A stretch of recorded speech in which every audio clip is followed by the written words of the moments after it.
भूत प्रेत आत्मा और सवारी, इसके संबंध में कई लोगों के मन में कई प्रकार के प्रश्न होते हैं। वे कई तरह तरह के अबूझ से प्रश्न उनके मन में आते रहते हैं और मानव स्वभाव ही है कि उसे जिज्ञासा हर बात पर होती रहती है। तो ऐसी ही जिज्ञासाओं से भरा हुआ एक प्रश्न हमारे एक सब्सक्राइबर ने हमसे पूछा है। उसने कहा है कि गुरुजी आप हमें ये बताइए कि क्या कोई विदेशी व्यक्ति की आत्मा किसी हिंदुस्तानी व्यक्ति के ठेठ देहाती के शरीर में अगर आएगी तो वह अंग्रेजी बोलेगी या देहाती में बात करेगी। इस प्रकार के प्रश्नों को सुनकर के एक क्षण को तो हंसी भी आती है, लेकिन दूसरे क्षण में यह भी हमें समझ में आता है कि व्यक्ति का प्रश्न जो है बहुत ही उचित है और ये वास्तविकता में ज्ञान की आवश्यकता जहाँ होती है वहीं ऐसे प्रश्न आते हैं और ऐसे प्रश्नों के समाधान स्वयं शक्ति द्वारा ही दिए जा सकते हैं, क्योंकि इसका पार तो हम नहीं पा सकते, क्योंकि हम ना तो मृत हुए हैं और ना ही अभी हम आत्मस्वरूप में, हम एक देह के बंधन में हैं। तो हम उतनी ही जानकारी प्रस्तुत कर सकते हैं जो एक देहधारी व्यक्ति को होती है। परंतु आज के आधुनिक युग में जहाँ साइंस को लेकर के कई तमाम तरह के प्रश्न उठ रहे हैं, वहीं तमाम तरह की जिज्ञासाएं लोगों के मन में जागृत हो जाती हैं। तो आइए हम करते हैं इसी पर विस्तार से चर्चा, लेकिन पहले कर लेते हैं मातंगी महाकाली की आराधना। और आप सभी से निवेदन कि आप जो भी हमारे चैनल पर नए आते हैं, हमसे जुड़ते हैं, कृपया आप चैनल को सब्सक्राइब करें, लाइक कमेंट शेयर करें, साथ ही साथ बेल आइकॉन को ऑल पर सेट कर दें ताकि आप हमारे आने वाले सभी नोटिफिकेशन आपको मिल जाएं और आप हमसे जुड़ पाएं। नमोस्तुते महामाये मातंगी मोड़ेश्वरी सर्व कष्ट हरे देवी भक्ति मुक्ति प्रदायिनी धर्मारण्ये स्थिता देवी हृदयारण्ये संस्थिता रक्ष रक्ष महादेवी मोड़ कुलोद्धारिणी धर्मारण्ये तीर्थस्थाने संस्थिता भवतारिणी दुष्ट कर्णाटकी धाता श्यामला रूप धारिणी मोड़ जनहा वंदिता मातंगी मोड़ कुदे कृपा करो सिद्धि बुद्धि प्रदे देवी अष्टादश धारिणी। जय माता दी। जैसा कि आपने डिस्क्रिप्शन में ही सुन लिया है कि आज की जो टॉपिक है भूत प्रेत आत्माओं और सवारी के ऊपर संबंधित है। खास तौर से ये जो सवारियां होती हैं या संकट होते हैं, पहले तो स्पष्ट कर दूं कि सवारियां वो होती हैं जो देवी देवताओं की होती हैं, जो आपके शरीर पर आ रही होती है तो आप देवताओं की सवारी होते हैं। लेकिन बोलचाल की भाषा में कह दिया जाता है कि सवारी आ रही है, सवारी खेल रही है। सवारी खेल रही तो सर्वथा उचित शब्द है, क्योंकि जिसके शरीर में आ रही होती खेल वही व्यक्ति खेलता हुआ दिखाई देता है।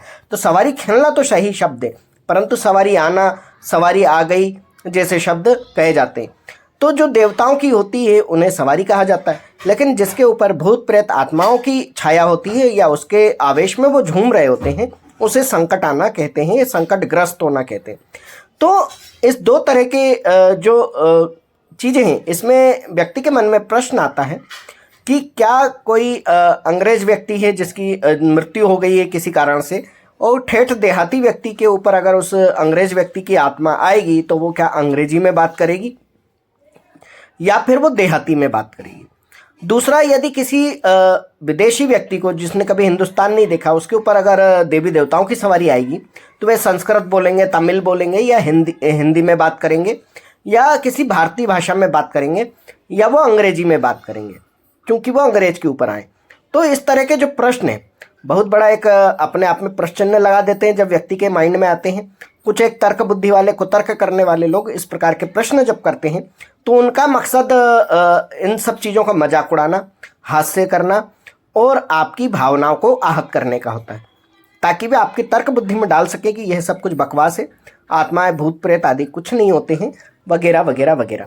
हाँ, यह अवश्य है कि साइंस की नज़र में वही चीज़ें सही होती हैं जो दिखाई देती हैं, जिसका प्रमाण उपलब्ध होता है। और यदि ऐसी चीज़ों का कोई प्रमाण उनके पास उपलब्ध हो भी जाए तब वे इसको स्वीकार नहीं करते, क्योंकि वो उसके हर एक छोटे से छोटे मॉलिक्यूल को जानना चाहते हैं, हर एक छोटे से छोटे अणु और अणु के भी अणु को वो जानना चाहते हैं, परमाणुओं को जानना चाहते हैं।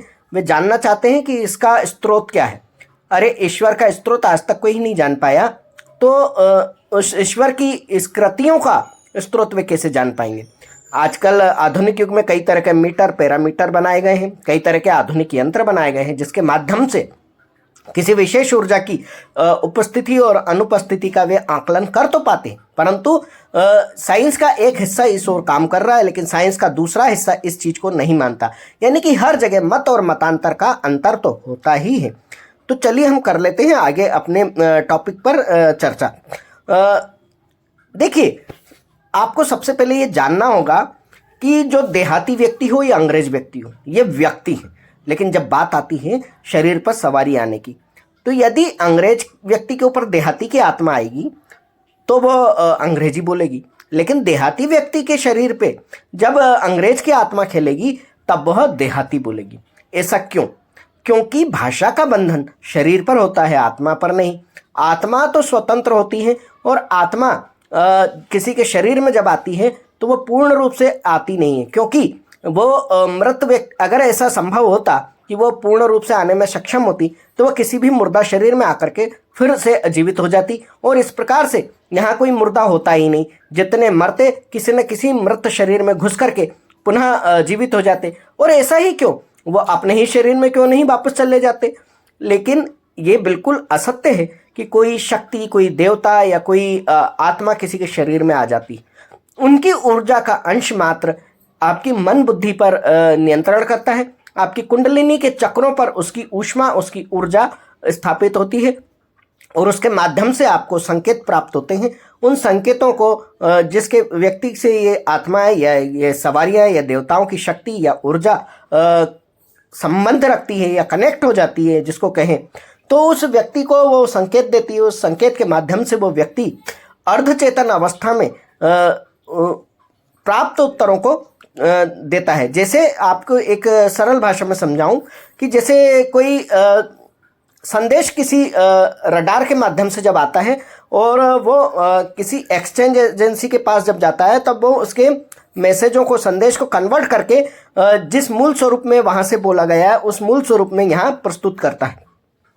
आपने देखा होगा कि आजकल आप पेटीएम वगैरह यूज़ करते हैं, गूगल पे वगैरह यूज़ करते हैं, तो आप देखते होंगे कि आप जब किसी को पेमेंट करते हैं तब आप यहाँ पेमेंट लिखित शब्दों में कर रहे होते हैं, लेकिन उसी भाव को वो आंसरिंग मशीन वहाँ पर कन्वर्ट करके बता रही होती है कि हमारा 201 रुपये का पेमेंट प्राप्त हुआ, जबकि आपने यहाँ से कोई वॉइस मैसेज नहीं भेजा है।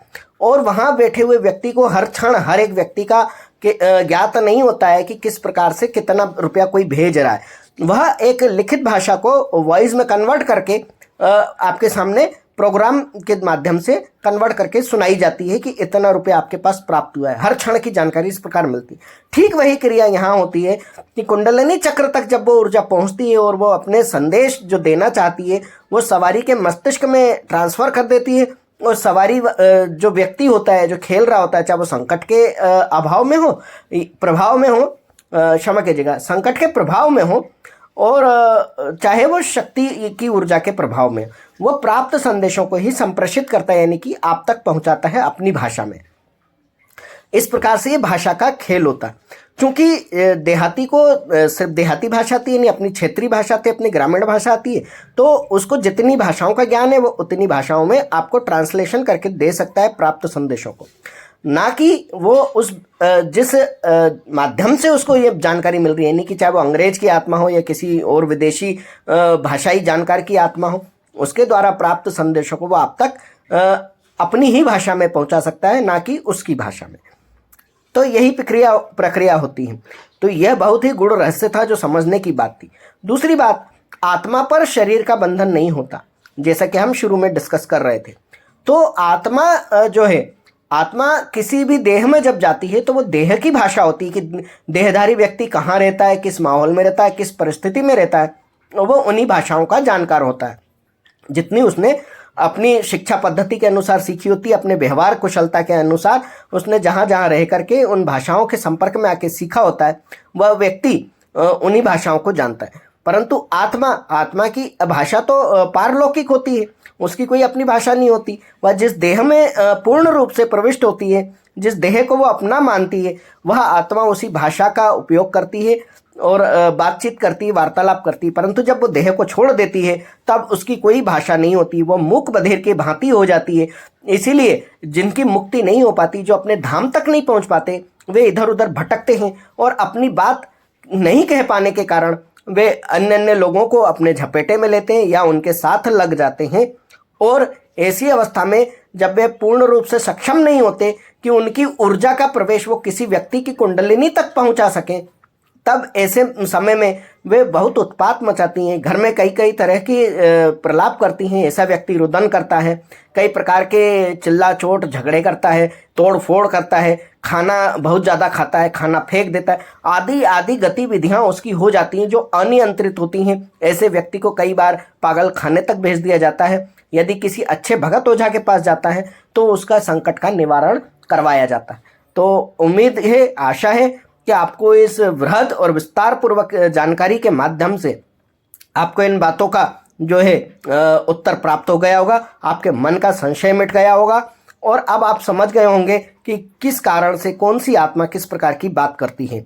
एक और यहाँ उदाहरण मैं देना चाहूँगा कि कोई व्यक्ति अपने जीवन काल में गूंगा बहरा रहा हो, लेकिन जब उसकी आत्मा मृत्यु पश्चात किसी दूसरे व्यक्ति के शरीर पर आ रही है, जैसा कि शाब्दिक रूप में कहा जाता है, तो वो व्यक्ति गूंगा तो नहीं रहेगा, क्योंकि वो जिसके शरीर पर आ रहा है उसको जो भाषा का ज्ञान है वो उस भाषा के माध्यम से इस गूंगे व्यक्ति की आत्मा के द्वारा दिए गए संदेश को पहुंचा सकता है। तब कई बार ऐसे में लोग कहते हैं कि ये व्यक्ति तो गूंगा था जो मर गया, अब ये किसी के शरीर पर आके कैसे बोल सकता है। तो भाई वो जब उसकी देह थी, वो देह गूंगी बहरी थी, उस देह में सुनने की क्षमता नहीं थी, उस देह में बोलने की क्षमता नहीं थी, उसकी देह दिव्यांग थी। लेकिन जो व्यक्ति के ऊपर उसके संदेश आ रहे हैं वो संदेश ग्रहण करने वाला व्यक्ति तो दिव्यांग नहीं है, तो वो अपनी उन संदेशों को प्राप्त करके आपको ट्रांसलेट करके सब कुछ आपको सुना रहा होता है। तो इसी के साथ चलते हैं, आज्ञा लेते हैं आपसे। पुनः से निवेदन करेंगे कि आप हमारे चैनल के साथ जुड़े हैं, आप चैनल को सब्सक्राइब करें, लाइक कमेंट शेयर करें, सभी हमारे अपलोडेड वीडियो और लाइव के लिए नोटिफिकेशन प्राप्त करें और उसके लिए आप बेल आइकॉन को ऑल पर सेट कर दें। जय मोड़ेश्वरी, बोल बम, जय माता दी। ओम मणिक्यमणावप्लाल्यन्तीं मदालशां मंजुलवाग्विलासां महेन्द्रनीलं द्युतिकोमलाङ्गीं मतं कन्या मनसा स्मरामि।